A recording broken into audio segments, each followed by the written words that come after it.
Jays and Confused podcast is back. We are joining you the day after the Celtics statement win over the Oklahoma City Thunder. One of the few statement wins the Celtics have had this season. And I think any other episode, we would lead with the game. Yeah. But there was a bigger story this week that I think we need to start with. Yeah. Matt, do you remember the moon landing? I wasn't there, so I don't remember it personally. Nobody was there, apparently. Yeah. I found out this week that it did not happen. Uh-huh. My source for that is confirmed by Derrick White, Celtics point guard. Yeah. Describes himself not a moon landing guy and does not think it happened. I mean, a charitable way to take that is maybe he's not a moon landing guy because he wasn't there. He wasn't one of the guys who did it. But then he kept talking, and it did go a little bit downhill from there. I do like that this shows the level of friendship Derrick White and Joe Mazzulla are at, where Monday they're wrestling at the WWE Monday Night Raw. Yep. And then I think it was Tuesday that he said he was lifting weights with Joe, and Joe just turned to him and said, "Do you believe in the moon landing?" So it also feels like Joe is like kind of 50-50 on the whole moon landing thing. Yeah, and I really hope Joe is not basing his opinion off of what Derrick White said. Real quick, Derrick White seems like a trustworthy guy. Yeah, but he's also the most likely, we pitched earlier this year as my PR pitch for Derrick White to be a bad boy wearing a leather jacket and getting into rumbles. Maybe he's just a bad influence on Joe Mazzulla. Maybe that's his goal for this season. They did get into a bit of a rumble. Yeah, that's what I'm saying. I will also say, I know after the Thunder game, they commented during the post game, fighting Derrick White at WWE Monday Night Raw was the biggest we've seen Joe Mazzulla smile so far. Yeah. And they interviewed a bunch of the players, and every single one of them was like, yeah, physical violence? That's right up Joe's alley. The other thing that stood out to me, I don't know if you listened to the podcast clip, Derrick White said there's another conspiracy he believes in, but he's not willing to share it yet. Yeah. Do you have any theories on what other conspiracy theories Derrick White believes in? Because I want to hear him out. I think it's almost guaranteed that Derrick White believes in Bigfoot. I think that goes without saying. I would guess probably the Loch Ness Monster as well. I think you think he's a cryptids man? I think he's a cryptids man. And I think a team trip maybe in the off-season to Scotland where, Jalen during every off-season finds, eclectic talents. Maybe they all go scuba diving in Loch Ness. I think that could be a fun trip for them. Yeah, my guess is cryptid-related. I'm hoping it's something as tame as that. He's from Colorado? Guess. I'm thinking he's from Colorado, which isn't really Bigfoot country, but maybe he's got some chupacabra stories. Mm-hmm. Maybe he's a chupacabra man. I was going to say JFK.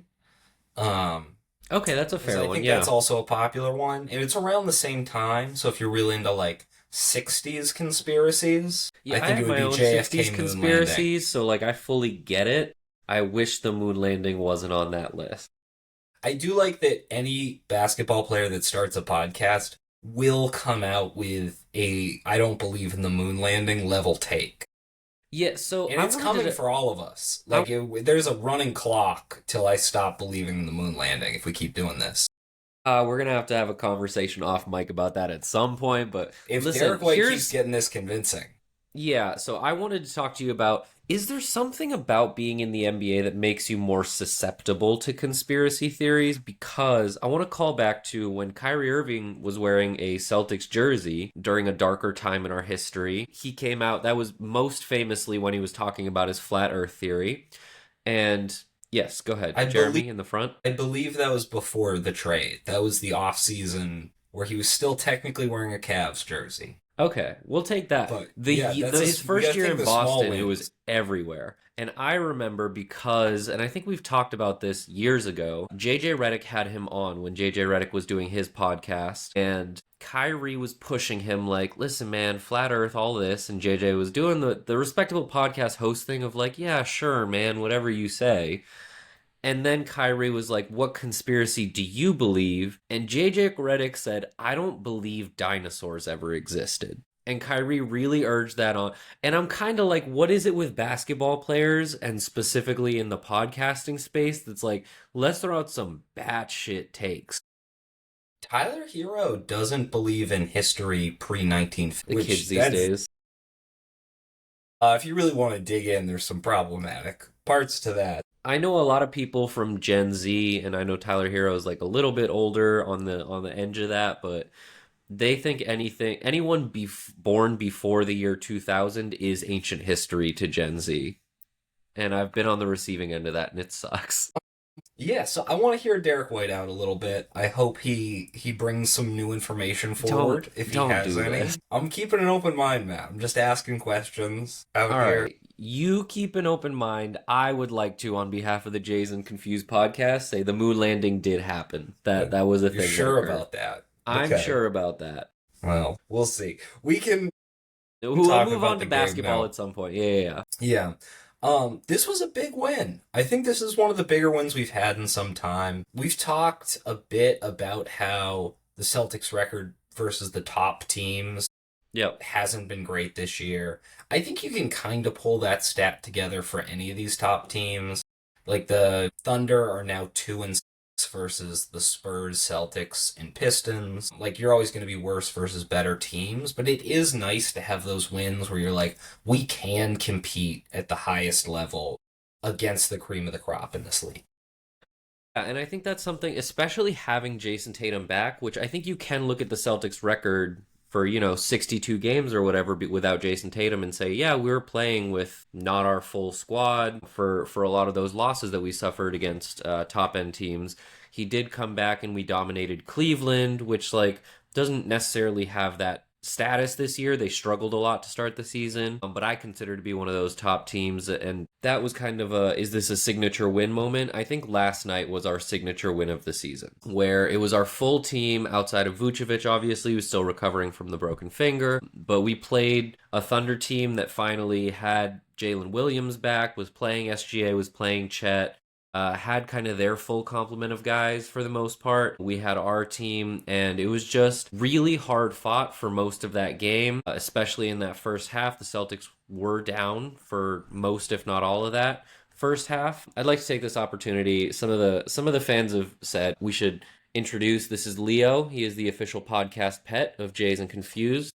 His full name is Leonardo Alfredo Alexander da Vinci the Cat, and he likes attention, so he'll be visiting from time to time. But yeah, just in general, I think a solid win for us, being able to feature a lot of our guys in a way that we're kind of looking for. Jason Tatum had a huge impact on that game without necessarily dominating the ball, and just got everybody else involved as well. My internet cut out, so I'm not sure how much of that came through, but also, forgive me, I'm a little under the weather. I think that's probably our signature win of the season. Yeah, definitely. I think you could probably look at some other games. I think we had one win versus the Pistons, but definitely up there for our best win this year.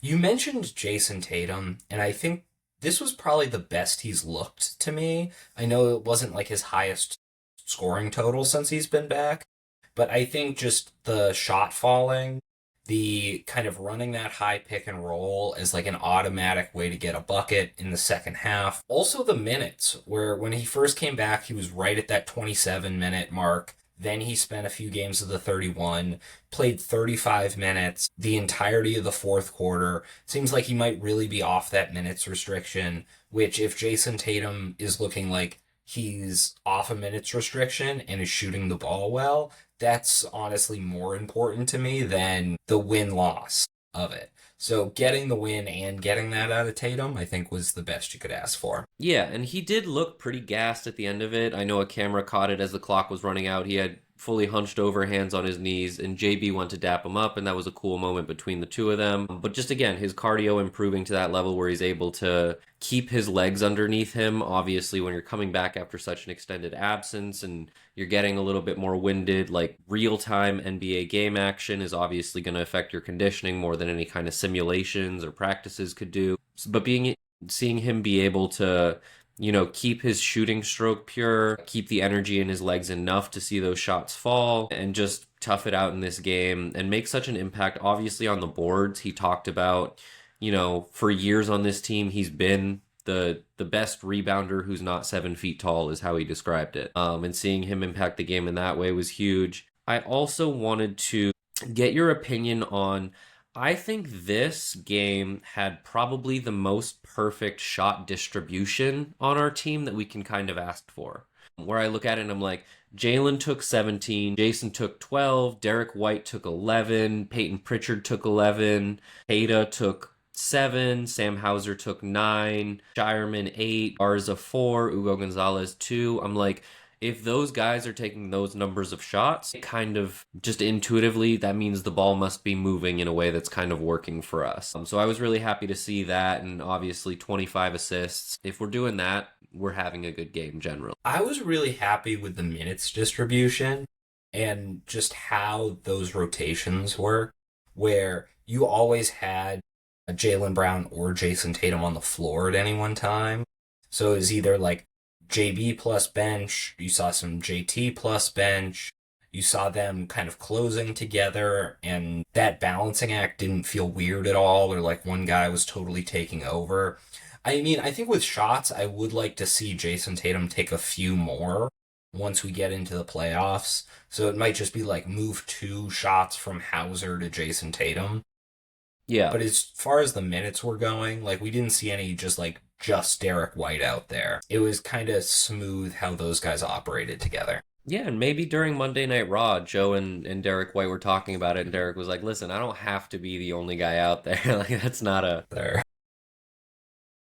But yeah, no, I did want to talk about Jaylen Brown in this game. Yeah. I think this could be the beginning of a Jaylen Brown villain arc watching this, because it did seem like he figured out, like halfway through, how to grift for fouls. Yeah. That he realized SGA was getting, and he was going like, if I just move into a guy and then throw my hands up, I'll get the same calls too. And then the second half was completely different because he was just able to get to the free throw line whenever he wanted. And I know we've kind of given Jaylen Brown props over the season for playing like a more ethical basketball, where he just drives downhill hard, tries to make the basket. Clearly he's getting hit on a lot of those and it's not getting called. Does Jaylen Brown need to flop more? So I struggle with this because I would like to see more ethical basketball being played. I got into this with one of my bartenders the other night, and he was like, yeah, it sucks. Like he was not an OKC fan. We were watching the game together, and I was like, listen, I've been a fan of Shea since he was a rookie. I had him really high on like my big board that year in the draft. I've been happy to watch him develop and turn into this player. And he was like, yeah, but the foul baiting. And I was like, agree, 100%. The foul baiting is an issue. Until the NBA corrects it, the smarter thing for a player to do is to go for those fouls, the same way it was with James Harden before they banned his like rip through. I do think the NBA should make it a point to enforce that or change the rules so that there's less foul baiting from guys like SGA, from Luka, all of that. Because it's more fun to watch ethical basketball being played. And if the NBA wants to deliver a superior product, they should change the rules to make sure they're providing a superior product.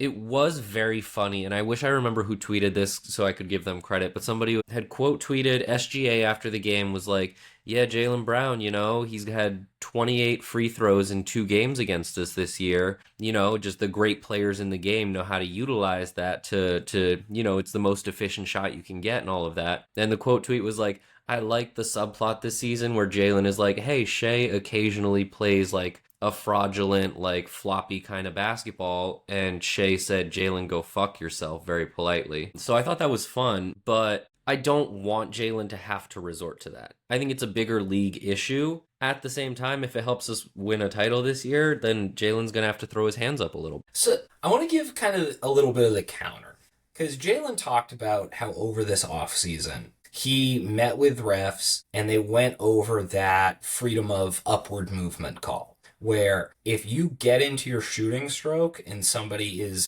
any way above you, then it's a foul. So he does the thing where he drives into the lane, pushes the guy, goes up, sometimes elbows him in the face, sometimes elbows him in the chest, yeah, and gets a call. I don't see a huge difference between figuring out a hole in the rules like that where you can always get to the foul line, and going into the paint, pushing the guy in the chest, then pulling your arms back. Like, they're very similar plays, and one seems to work and one doesn't. Yeah, what I respected was that Jaylen Brown found a rule that was in place and chose to ask them to enforce it. The other guys, I feel like, are exploiting the lack of a rule that needs to be made. There was one clip from last night where SGA just like clearly shoves Derrick White in the chest, steps back, Derrick White jumps to contest, does not lay like a millimeter of his hands anywhere on SGA, and Derrick White gets called for the foul, which that's a foul that we've seen get called as an offensive foul on Jaylen all year, because he's strong and he can shove guys off like that.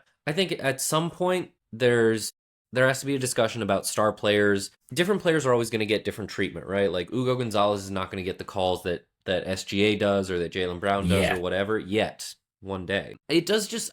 I'm still confused on why SGA specifically gets those calls. And like you could say he's the reigning MVP, reigning finals MVP, but even last year he was getting those calls. And it seems like the league just has guys where they're like, yeah, they can shove somebody and we're going to call the foul on the defender. And Jaylen Brown does it and it's World War III.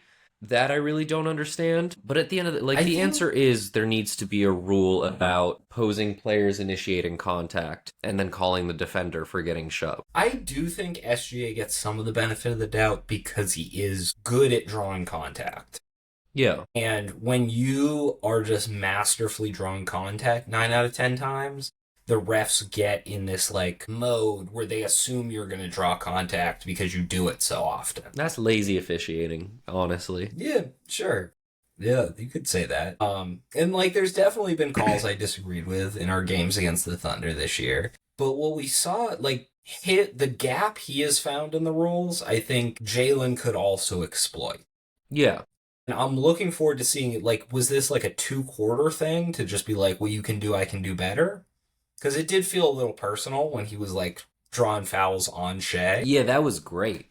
Yeah. I want more of that, for sure. But is he going to continue that against the Hawks? Or is he going to kind of go back to what you would call ethical basketball? Well, I think part of it, right, is that we've seen throughout the season, Jaylen has stopped getting that verticality call in the mid-range as much. So he's been taking less mid-range shots because the fouls that he was getting 3 months ago, he's not getting now.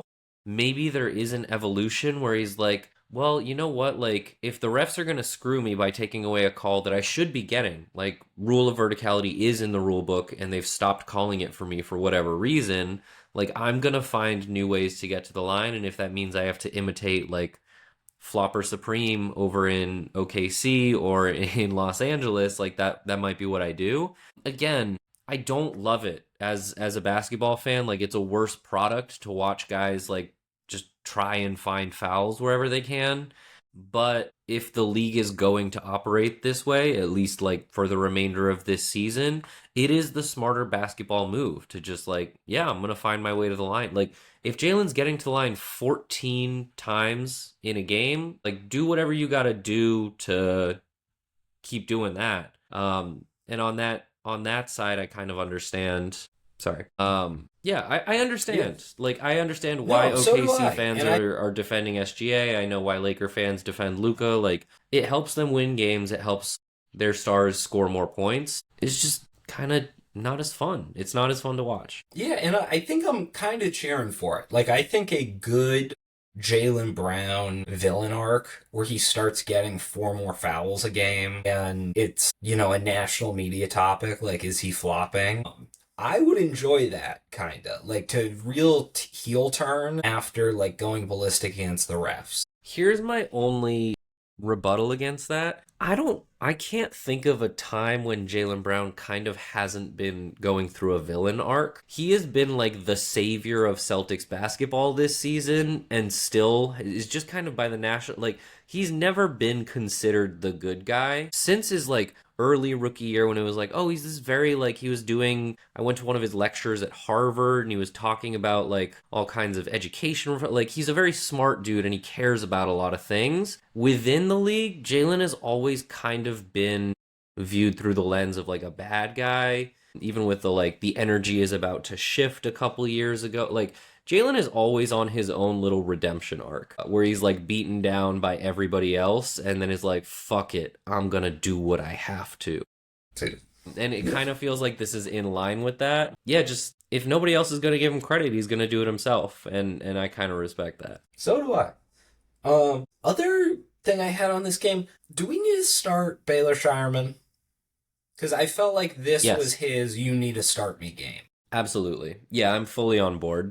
And I've had my mostly downs, more recently ups with Baylor Shireman, because he was standing in the way of Jordan Walsh, and that hurt my feelings. Right now, he's a better player than Jordan Walsh by a mile. Right now, I think he's a better player than Sam Hauser. I think what he provides on the floor when he's there, especially with the starters, is more valuable. Obviously, we've talked a lot this season about Sam is a very solid defender, doesn't gamble as much, but doesn't get straight up beat that often. Sorry. Just what Baylor does off ball, like we talked about, I believe in our last episode, like Sam Hauser isn't moving to get himself open shots as much. Baylor is always moving. And he's finding, open corner threes. He's moving around, creating chaos in the defensive end. And also just like, yeah, his rebounding, like he got the same number of rebounds as Sam Hauser in like 9 or 10 fewer minutes. But I think really just what he does for ball movement and flow, he's able to do a little bit more like drive and kick than Sam Hauser. I think he's just a better fit. He's always doing something, which I appreciate. Yeah. And it's something he kind of has in common with a lot of the sort of energy wings on this team, like the Ugos and the Jordan Walshes, is that those guys are always trying to earn minutes in the minutes they're out there. He had a great putback dunk off a Jason Tatum miss, which was energy-wise just huge in that fourth quarter. I will say last episode, I believe you laughed at me for saying he had swag. In this game, I do think he was listening and responded, because this was his most swaggy game of the season so far. Yeah, I'm going to have to eat crow on that one. Baylor Shireman, all season long, the more playing time he's gotten, he's continued to prove me wrong. And I think he's more than earned a way into the starting spot. I will hold off on calling him swaggy for now. Maybe down the line, though, I'm more open to it. Baylor has made me believe in new possibilities. Now, that putback dunk was on Chet Holmgren. Yeah. When was the last time we had a mullet and mustache dunk over a mullet and mustache? It had to have been the last 80s, right? Like it had to have been the 80s. I think that's been a long time since that combination's happened. I'm trying to think of like guys in the last 20 years who have rocked a mullet and a mustache. It's the list is not long. Yeah. I think you could take a still of him dunking over Chet Holmgren, put it in black and white. And say like, oh, this doesn't really follow 70s. Basketball, and show it to him and be like, what decade is this from? Yeah. And I think you'd get a ton of different answers. Yeah. No, it was a great moment, and he really in that fourth quarter like was a big part of like flipping the momentum where the Celtics were able to like build out their lead, and OKC kept it close for a lot of the game and in that fourth quarter. But that putback dunk, I believe he like hit a 3 shortly after. Baylor, I don't think we win this game without him. No, I don't think we do. Like, his defense on SGA for stretches was huge. His ability to not foul SGA is among the best on our team. And having those possessions where you don't end up with Derrick White or Jaylen Brown in foul trouble, just another body you can throw on them, was really big. You have any other takeaways from this game? It's going to be a fun 7-round series. Let's jump in a little ahead. It's jumping a little ahead. Left. I think Derrick White didn't have the best shooting night, but was very impactful with his passing. I thought he was moving the ball really well. I think my overall takeaway was just like this unit finally feels like it's found their flow, where it didn't feel at any point like a your turn, my turn. It was just like cohesive team basketball throughout, which I think is like, and I texted you early in that first half when I was like, we've been blowing more layups in the last couple weeks than we have all season, but we found a way to like keep getting to the lane, and eventually they started dropping, which I thought obviously huge for our offense, but I think just the resilience that group showed throughout the game was big. That first quarter was rough. They were down 11 after 1. I know Sam Hauser missed some wide open threes he would normally make. Yeah. And we just weren't shooting well, is what it seemed to be. And I was happy that a lot of times when teams don't shoot well, they can start forcing the issue or not playing in the offense, but they kind of were able to keep their head together, and then they won the second, third, and fourth quarters after that. Yeah. Also, credit to OKC. They're a really good team. That was a really hard-fought game. Alex Caruso, I thought, was really good. Jalen Williams, obviously coming back from injury, didn't look like his best self. But yeah, it was just a really fun game to watch, and I'm happy we were able to walk away with the win. Yeah, it feels like we're peaking at the right time. I did want to talk a little bit about the Ringer 100 that came out this week. Yeah, let's do it. The Ringer puts out a list of the top 100 players. And this is the best players in the league. It's not necessarily who's having the best season, but it's just kind of where they rank in the league hierarchy. Yeah.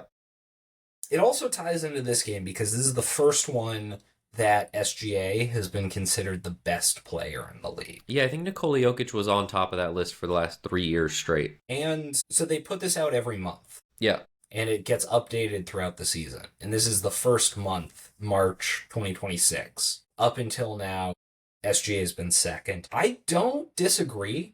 I think once you've won an MVP and a finals MVP and are cruising to a second MVP, I just don't know what else you do to get top player in the league. Yeah. Top Celtic on the list was Jaylen Brown at 11. Yeah.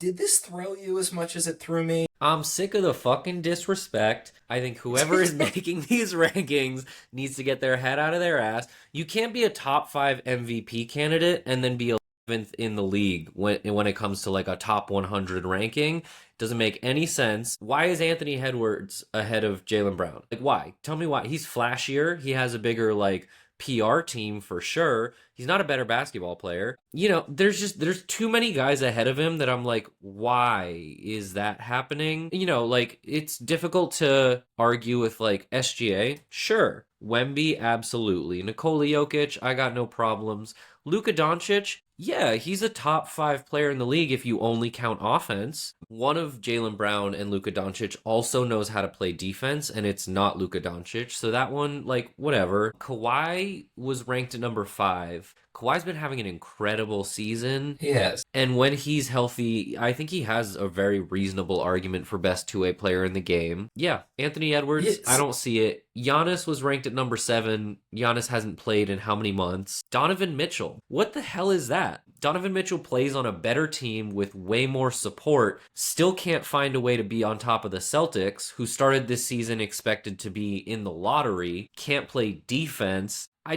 don't know what else Jaylen Brown has to do when you're like, yeah, he's a top 4 or 5 MVP candidate, but also here's 5 guys ahead of him on this list. It's silly, it's short-sighted, and it's why I think Jaylen Brown has to fully embrace the villain. And every guy ahead of him on this list, the next time he plays them, I think he should aim to dunk on their heads. I don't know if I'm going to go quite that hard. I would have him higher, obviously. I think that's a reasonable response to that tirade. This reminded me of, do you remember in like high school or middle school, you would like copy, you would try to do an essay in a night and you would just like copy paragraphs out of Wikipedia without like really looking at them. And then you would end up with like links in the paper you handed in. There would be just like blue words. I did not encounter that issue. Okay, well, you were more careful than me. But when you read the description for Jaylen Brown being at 11, fucking crazy. Go ahead. They say a bruising bucket getter who needs to sharpen the finer details of superstar play to keep his team out of the tank. Now, go ahead. It seems like something someone wrote coming into the season that they've then just kind of like copied and pasted over and over again. Yeah. Because I don't think they need to be worried about this team tanking with 10 games left in the season when they're the 2 seed. Yeah. It's a very reasonable argument. When it's one paragraph and you're, a national publication, I don't think it's too much to ask to do like kind of a proofread. Yeah. And say like, maybe we should adjust this. Because if your knock on him is that his team might be tanking, yeah, that's not a knock you can keep for the whole season. It also said underneath that it has analysis and it says mid-season review February 24th. So like, did they just not update it in the last month? I don't. No, they updated it on 3/24. They updated the article, but if you look on Jaylen Brown's, like, there's a thing that says like deep dive on their analysis of why they ranked him there. It says mid-season review, and they're going off February. I just really don't know. They're like essentially saying, if the Celtics can get the 1 seed over the Pistons, it gives Jaylen Brown more MVP fodder. Cool, then why are there 10 guys ahead of him, half of whom don't know how to play defense? Part of it feels like so much attention has been paid to Jaylen Brown's offensive development and his development as the number one guy on this Celtics team, and how impressive it is that he's been able to score this many points, to up his assist numbers, his rebound numbers, while leading this, like, for most of the season, like, under-talented team to the 2 seed in the East. We've forgotten that Jaylen Brown frequently requests the toughest defensive assignment on a night-to-night basis. He will go out, he will go to Joe Mazzulla and say, I want to guard the other team's best player. Guarded Shea yesterday. Guarded Shea when we played the Clippers. Kawhi's 6 spots ahead of him. Jaylen was like, I want to guard Kawhi, did that, and dropped 50. So I don't really understand what's happening here outside of clearly there's a conspiracy where the world hates Jaylen Brown and possibly the Boston Celtics. And over the course of the season, they have moved him from 13 up to 11. I think that speaks for itself. If he's had the season he has, the Celtics have done what they've done and they moved him up 2 spots. When was the last time Steph Curry played basketball? Was it January? Because he's still ahead of Jaylen Brown. Giannis has played like 30 games this season, maybe. He's still up there. Donovan Mitchell, like, Peyton Pritchard can get by him on a good day. I can get by on a good day. There's just no respect for what Jaylen Brown contributes on the defensive end of the floor, which is a huge part of his game. And I think that's one of the things that's more frustrating is it feels, again, more like a who's the flashiest offensive player. And that's a bad way to do a ranking. Next on the list, we got Jason Tatum at 29. Mm-hmm. I don't have a huge problem with this. Like, their descriptor of him is MVP candidate on the mend. Yeah. I think he's kind of a tough person to grade right now. Yeah. Yeah. Just because he's coming back from the Achilles, this is the first month they actually ranked him, so you don't really have a great sample size to go off of. Yeah, he's got double-doubles in more than half the games since he's been back. I think 29 feels fair for now. Only 2 spots above Derrick White. Yes. Which is interesting. It goes Jason Tatum, LeBron James, Derrick White. That feels fair. Yeah. It doesn't not feel fair. I think if you told me that 5 years ago, it would feel off, you know? Yeah, I 100% agree.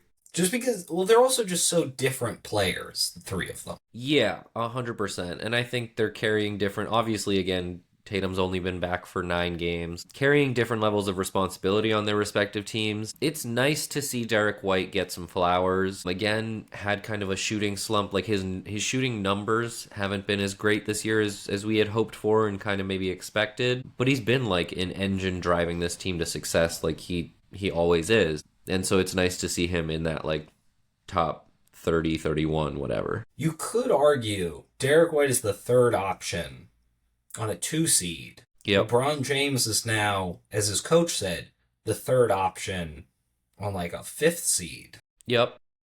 So you could really make the Derrick White LeBron James argument this year. I wouldn't make that argument, and here's why. The moon landing shit. No, I'm kidding. You would have him 5 spots. I would have him 5 if you believed in the moon landing. If you believed in the moon landing, you'd be top 20 for sure. No, I think the numbers still also factor into it. Like LeBron James on any night can get a triple-double, and Derrick White, can do everything.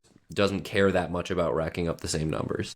Peyton Pritchard came in at 63, which also seemed pretty fair to me. Mm-hmm. 1 below Tyler Hero, 1 above Josh Giddey. Kind of in a clump of like scoring guards that you can trust with the offense. Yeah. I think the Peyton Pritchard that I expected this season, and the Peyton Pritchard that we've seen flashes of, both starting and off the bench, like when he first moved to the bench and he had that like 5 games in a row of averaging like 25, That was the Peyton Pritchard I kind of expected this year. He would be ranked higher. I think for the season, again, the shooting efficiency hasn't been as good. The ISO scoring has been crazy, but overall numbers, I think that's a fair spot to put him in. He's really figured out that leaning back mid-range shot. Yeah, it's the most off balance. A 6'1" Dirk is wild. I need like somebody with like some geometry equations to explain to me how it works. Yeah. Because the angle that he releases at, he seems to get lower, but like shoot it straight up. Yeah, he's always falling backwards. I believe that I'm not hallucinating it, but I would like somebody to just put some numbers and explain it to me. Yeah. Just a little bit of geometry. So this is gonna be a bear with me on this reference, right? There's a scene in Avengers Infinity War where Star-Lord, they're all fighting Thanos over on his planet, and Star-Lord clips a bomb onto Thanos' chest, and then Doctor Strange opens a portal behind him, and Star-Lord removes his helmet, does this to Thanos, and falls backwards through it. And that's kind of what Peyton Pritchard, every time he does that weird falling back jumper in the like 8 to 12 foot mid-range area, that's kind of how I see it, where he's like doing a little middle finger as he's falling backwards. And I love it. I don't know how he gets his legs back under him either. Because he does look parallel to the floor when he shoots that up. Yeah. Like, it looks like he's, like, skydiving backwards off a building. You're right. Yeah. But then he just starts running. He is our little Energizer Bunny, and we love him for it. And making his Ringer Top 100 debut at number 99 is Neemias Queta. Yep. Love to see Neemias on the list. It was interesting to see the centers because we just did our kind of where does Neemias rank in the league. Yep. And I didn't do the math. I'm now wishing I did to see where exactly that would put him in terms of centers. I know there were some that I had above him that the Ringer does not, and some I had below him that the Ringer has above. They were higher on Moussa Diabate than I was. I noticed and a few few other guys. Aneka Kongwu I had above him, but was kind of in the same tier. Do you think this is deserved? Because I think a lot of times they kind of throw those last 5 spots to just like interesting guys around the league. It's like one below Tamani. Yeah, I do think it is deserved. Again, having not gone through and counted like the centers that we had discussed in our previous episode, like obviously Isaiah Stewart doesn't make the list over Neemias Queta, probably because he has 3 less rebounds a game, less steals plus blocks, worse defensive box plus minus, all kinds of stuff. But yeah, I think it's deserved because when you look at this Celtics roster construction and the season we've had, and again, you take Jaylen Brown and Derrick White and Peyton Pritchard, like none of them really are able to have the seasons they're having, and the Celtics are not in the position that we're in if you sub in another guy for Neemias Queta. And the Ringer talked about, like, when you read the like breakdown of why they put him there, they are almost like jokingly, almost like satirically, like, imagine a big man doing big man things. Right. And that's kind of like, there are a lot of bigs in the league now who can do stuff that he can't, like shoot threes from range and like run, like plays with the ball in their hands. Like Neemias Queta can't shoot right now, at least from the 3-point line, doesn't dribble that much. And I know I've had some frustrations with his turnovers when he does try to dribble. But he's a phenomenal screen setter. Like, he knows how to seal off defenders to create lanes for drivers to go to the basket. He's got good touch and is able to catch lobs and finish at the rim. His offensive rebounding has improved throughout the season. His defensive rebounding is just solid. He boxes out like he just is a very solid fundamental center in a league that is like more and more attracted to unicorns, or like not unicorns anymore, but like they like that weird, like we want skilled centers, we want shooting centers, we want all these different things. I think it's a testament to Queta's ability to just like fill that role perfectly. He shows up every night and he does his job. I think it's a good way to put it. It's something we saw with Luke Cornett a few seasons ago, where when he first came to the Celtics, he was like this theoretical guy who could shoot the 3 and defend the rim, and he was going to be like a Miles Turner type, where he just did those 2 things really well.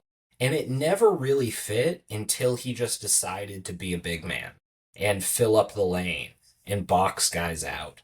That there's a reason that play style. I had Isaiah Stewart of him by I think like 2 or 3 spots. So I don't think it's a big difference between the two of them, but I do like Isaiah Stewart is special on defense in a way that Neemias Queta isn't, where he can get out on the perimeter and like if he has to switch, he can really guard perimeter guys.